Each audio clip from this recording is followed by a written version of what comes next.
went looking for commencement speeches. I looked at Bill Gates, Oprah, Jimmy Carter, Tom Brokaw, Paris Hilton. No, maybe not Paris Hilton. But I was looking for qualified inspiration. If I looked at their comments as a whole, I saw quotes from famous people. I also saw a discussion about how we should change the world and about how we can end suffering and world peace. And these are important messages. I want to maybe make it a little simpler for you today and talk about something that is important to me, and it's about friendships. And I looked at this. My first real message starts with this is the first generation of the Facebook graduates. Right? All of your 2 or 3 or 4 or 5 or some of you a little longer years you've been going to school here. Facebook was founded in February of 2004. So you're the first graduating class to be collecting friends and counting how many friends you actually have. I have 114 friends. How many friends do you have? I have 312 friends. But somewhere in here, I think that we can talk about the wonderful friends we can make in college. Friends are ubiquitous. But as you get older, it's not as easy to make friends. My friends, your friends, me and my friends, Facebook friends, MySpace friends. I have 6,000 MySpace friends. Is that a good thing? I went through all my 6,000 friends and looked for the people I actually know. I couldn't even fill up my whole front 40. Right? So, my sadness maybe. So I went to the wiki. For those that, you know the wiki, right? So I went to Wikipedia, which is the kind of online dictionary, and I looked up friends. You know what it said? Friends is a Swedish property. It also said it was a popular American sitcom from 1994 to 2000. And then it said it was the second track on Led Zeppelin 3 from 1970. So, friends to the wiki is much different from the way I think we want to talk about friends. I went to Webster's and it said, a friend is one attached to another by affection and esteem. I was like, ooh, that's disgusting. So I guess I went to CollegeNet. I was going to see if I could find in your peers what people talked about friendship. And I found a great post, Jay Johnson. This is a man, and this is from September 4th, 2007. It said, my definition of a true friend is someone who's going to love me for me. I like that as a way to start. Seems easy enough. In good times and bad. They can find out about my past and still love me.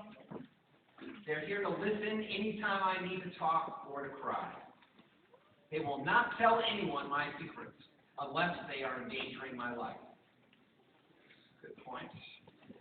They don't talk about me behind my back. They can be truthful with me regardless of whether it's going to hurt my feelings. They don't disappear from my life without some sort of good reason. We remain close. This is a challenge as you get older to try to keep your friends in your life. They would do anything for me, basically take the shirt off their back and give it to me. So, and they must have a kind heart. That was the last thing. But then the most important thing about true friendships is that you have to be a great friend in return. So I went back and reread what I had just read. And it was about the they are and the they will and the they don't and they can. But in this consideration, I'm adding, it does take 2 people to make a great friendship. My best friend died last year on Memorial Day weekend. 1 year ago this weekend. 49 years old. We had been friends for 25 years since I went to the University of Massachusetts the first time. I had an opportunity to have 25 wonderful years with someone that I never told him he was my best friend, and he never told me. But when he died last year, I realized that I have a hole that I can't replace. So I would just like you to take a moment. I know many of your phones are on, and I would like you to email your best friend and say you rock. Can you do that for me? Yes?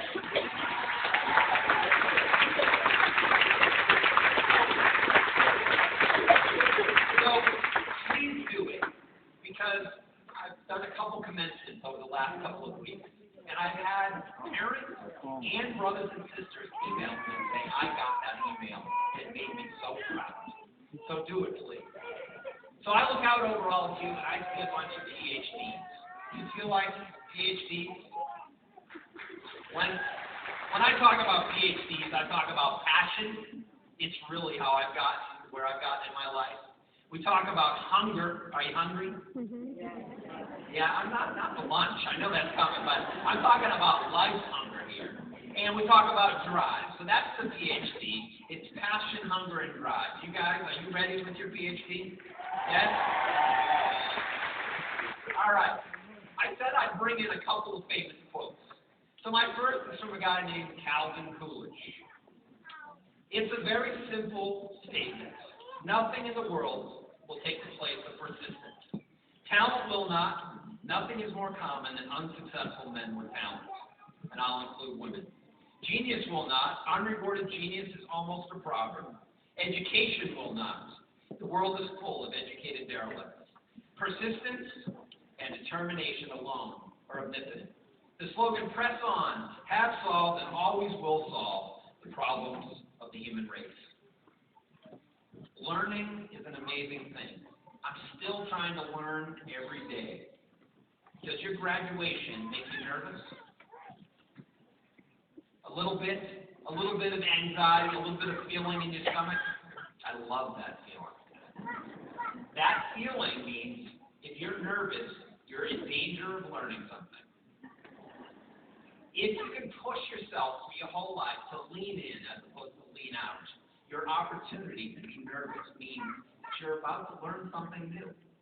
Take that extra risk, push yourself, and if you're not nervous, I think you're not pushing hard enough. I've dedicated my life to helping people love their jobs. I've had an expression, it's half about a better job, it's half about a better life. When we look at our jobs, I think about it in terms of we agonize, and we dream, and we worry, and we fantasize about our careers.